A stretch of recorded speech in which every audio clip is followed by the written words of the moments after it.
عزیزان ملت اسلامیہ،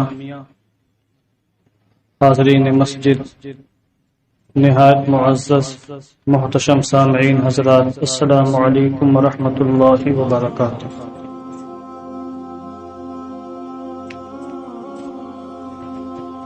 الحمد للہ رب العالمین، بدیع السماوات والارضین، جامع الاولین والآخرین، والصلاة والسلام على سید الانبیاء والمرسلین، وعلى آلہ الطیبین الطاہرین واصحابہ المطہرین، ومن اتبعهم بإحسان إلى يوم الدين. أما بعد، فقد قال الله تعالى في القرآن المجيد والفرقان الحميد: وأنكحوا الأيام منكم. صدق الله العظيم وصدق رسوله النبي الأمين المكين الكريم، ونحن على ذلك لمن الشاهدين والشاكرين والحمد لله رب العالمين۔ نہایت عقیدت و احترام کے ساتھ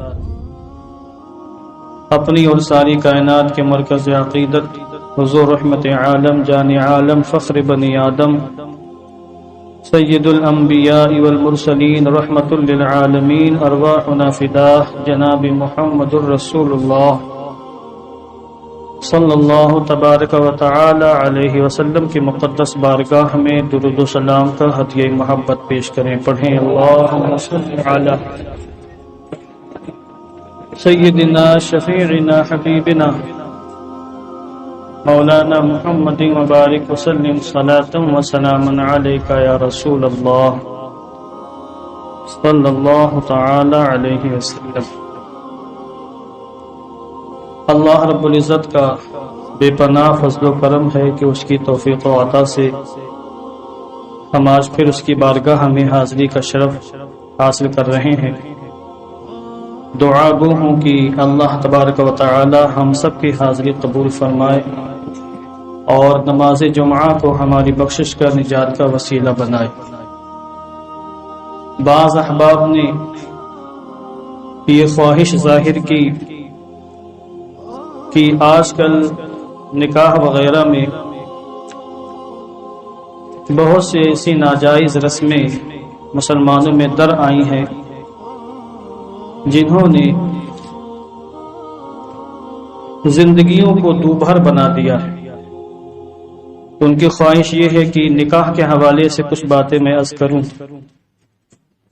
آج انشاءاللہ عز و جل مذہب اسلام میں نکاح کی اہمیت کیا ہے، نکاح کا مقام کیا ہے، آیت قرآنیہ اور احادیث نبویہ کے حوالے سے میں چند باتیں عرض کروں گا، اور پھر آئندہ کے بیانات میں نکاح میں کیا کیا بے اعتدالیاں مسلمانوں کی جانب سے برتی جا رہی ہیں اور اس کے کیسے کیسے خطرناک نتیجے ہماری نگاہوں کے سامنے ہیں، اور پھر صحابہ کرام رضوان اللہ تعالی علیہ مجمعین اور ہمارے بزرگوں کی اور ہمارے اسلاف کی شادیاں کیسی ہوا کرتی تھیں۔ انشاءاللہ عز و جل میں تفصیل کے ساتھ آئندہ کے بیانات میں ان تمام باتوں کو آپ حضرات کے سامنے رکھوں گا، اور پھر فیصلہ آپ کو کرنا ہوگا کہ ہمیں شادی کس طریقے سے کرنا ہے اور شادیوں میں کن تمام باتوں سے ہمیں بچنا ہے اور اپنے معاشرے کو بچانا ہے۔ دیکھیے، اللہ عز و جل نے ہمیں پیدا فرمایا، وہ ہمارا خالق و مالک ہے، ہم سب جانتے ہیں اور ہم سب کا اس پر پورا اعتقاد ہے، یقین ہے۔ اللہ عز و جل نے ہمیں بے شمار خوبیوں سے نوازا ہے، بے شمار نعمتوں سے مالا مال فرمایا ہے۔ ہر شخص کے اندر متعدد خواہشات ہوتی ہیں اور ہر شخص کے اندر متعدد طاقت اور متعدد قوتیں ہوتی ہیں۔ ان قوتوں میں سے قوت شہوانی ہر مرد کے اندر اور ہر عورت کے اندر اللہ نے یہ قوت رکھی ہے، قوت شہوانی، جس کو ہم شہوت سے تعبیر کرتے ہیں۔ اور اللہ عز و جل نے مرد و زن کے اندر، عورتوں اور مردوں کے اندر جنسی خواہش رکھی ہے، یہ مردوں کے اندر بھی ہوتی ہے اور عورتوں کے اندر بھی ہوتی ہے۔ یہ جنسی خواہش یا قوت شہوانی ایسی قوت اور ایسی خواہش ہے کہ اگر انسان اس پر کنٹرول نہ کرے اور اس کو صحیح رخ پر نہ ڈالے تو وہ خود بھی تباہ ہوگا، اور جس معاشرے میں ہے وہ معاشرہ بھی تباہ و برباد ہوگا۔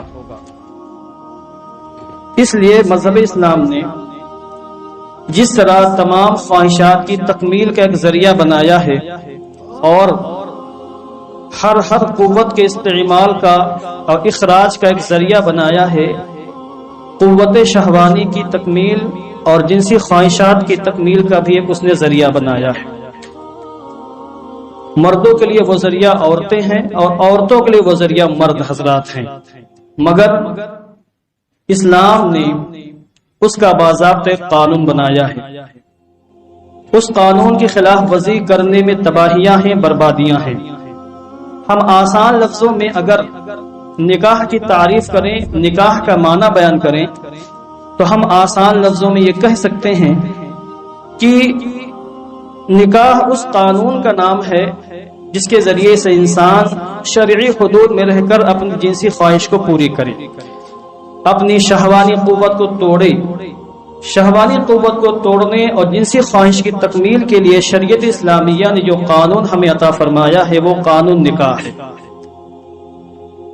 مگر اب نکاح میں ہمارے یہاں اتنی چکر بندیاں اور اتنی بے اعتدالیاں اور اتنی بیجا رسمیں در آئی ہیں کہ نکاح کرنا اس زمانے کا سب سے بڑا مسئلہ ہے۔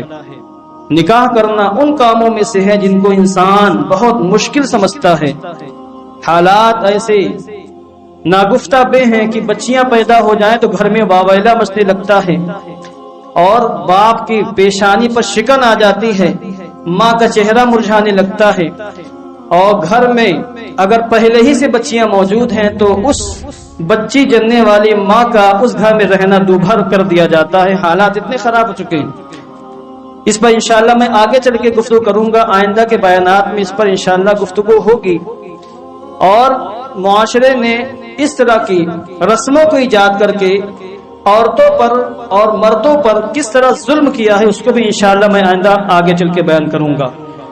اور اس ظلم میں ہمارے مالدار طبقے نے اور ہمارے بے اعتدال طبقے نے، بلکہ بہت سے داڑھی ٹوپی والوں نے بھی، حاجی صاحبان نے بھی کیا گل کھلائے ہیں، اور کس طریقے سے اس غلط رسم کو رواج دے کر معاشرے میں ظلم کو انہوں نے کس طریقے سے پروان چڑھایا ہے اس کو بھی انشاءاللہ میں آگے چل کے بیان کروں گا۔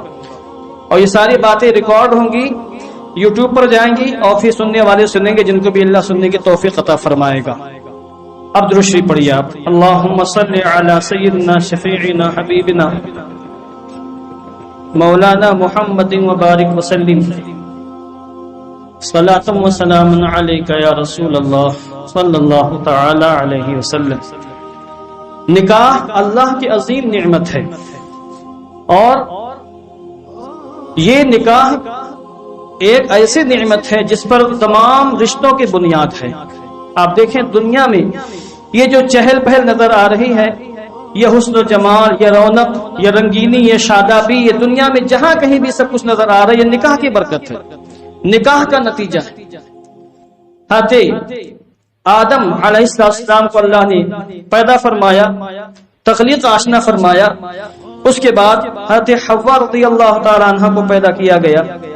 حضرت آدم السلام نے ان کو چھونے کی کوشش کی، چونکہ وحشت محسوس ہو رہی تھی تنہائی میں، ان کی وحشت کو دور کرنے کے لیے اللہ نے حضرت حوا کو پیدا فرمایا۔ تو جب انہوں نے چھونے کی خواہش کی تو دو روایتیں ہیں۔ ایک روایت میں یہ آیا کہ خود حضرت حوا نے کہا کہ میرا مہر پہلے ادا کریے آپ، تو انہوں نے کہا اے اللہ اس کا مہر کیا ہوگا؟ اللہ نے فرمایا تمہاری نسل سے جو میرے آخری پیغمبر محمد عربی پیدا ہوں گے ان پر 10 بار درود شریف پڑھ لو، یہی اس کا مہر ہو جائے گا۔ تو یہ ہم سب مہر کی برکت ہے، دنیا کی چہل پہل یہ سب حضور پر درود پاک پڑھنے کی برکت ہے۔ اب بعض روایت میں آیا کہ جب انہوں نے چھونے کی خواہش ظاہر کی تو اللہ نے فرمایا کہ اے آدم بغیر مہر ادا کے چھو نہیں سکتے، تو پوچھا کہ اے اللہ مہر کیا ہوگا؟ تو اللہ نے وہی فرمایا کہ میرے محبوب پر 10 بار درود پاک بھیجو، مہر ادا ہو جائے گا۔ اس کے بعد ان کی نسلوں میں بھی نکاح کا رواج رہا، تو جتنے بھی رشتے دنیا میں ہیں ان تمام رشتوں کی بنیاد نکاح پر ہے۔ نکاح کرنے کے بعد کوئی باپ بنتا ہے، کوئی ماں بنتی ہے، کوئی بھائی بنتا ہے، کوئی بیٹا بنتا ہے، کوئی دادا بنتا ہے، کوئی دادی بنتی ہے، کوئی نانی بنتی ہے، کوئی نانا بنتا ہے، کوئی چچا بنتا ہے، کوئی پھوپھی بنتی ہے، کوئی پھوپھا بنتا ہے۔ بہت سے رشتے دنیا میں معرض وجود میں نکاح کی بنیاد پر آئے ہیں۔ اس لیے میں نے کہا کہ نکاح اللہ کی عظیم نعمت ہے، تو جو نعمت تھی اس کو زحمت بنا دیا گیا، جو رحمت کا سامان تھا اس کو زحمت کا سامان بنا دیا گیا۔ یہ ہماری کرتوتیں ہیں جس کو انشاءاللہ آگے میں بیان کروں گا۔ قرآن مقدس میں اللہ عز و جل نے جہاں پر اپنی نعمتوں کا ذکر فرمایا ہے، نکاح کا بھی ذکر فرمایا ہے، اور انبیاء کرام کو اللہ نے جن جن نعمتوں سے سرفراز فرمایا وہ تو اپنی جگہ ہے ہی۔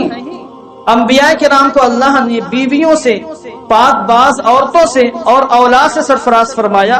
قرآن مقدس میں اس کا باقاعدہ ذکر آیا، نعمت کے طور پر ذکر آیا ہے۔